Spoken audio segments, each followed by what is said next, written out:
ఏంటంటే లోక సంబంధమైన ఆలోచనలు పెట్టుకుంటారు.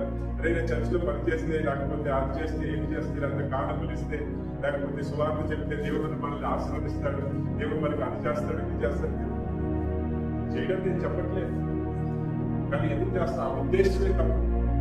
లోకం కోసం చేయడం ఏంటంటే, ఈ లోకమే నాశనానికి దేవుడు పెట్టాడు. నాశనానికి పెట్టిన లోకాన్ని కోరుకుని దేవుడి దగ్గర ప్రార్థన చేయడం ఏంటి? దేవుడి దగ్గర పరిచయం చేయడం ఏంటి?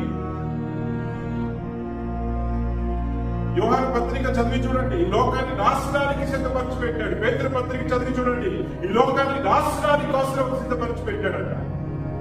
అలాంటిది నశించుకోవాల్సిన లోకం కోసం దేవుడి దగ్గర పనిచేయడం అనేది తప్పు. దేవుడి రాజ్యం కోసం మనం పనిచేయాలి.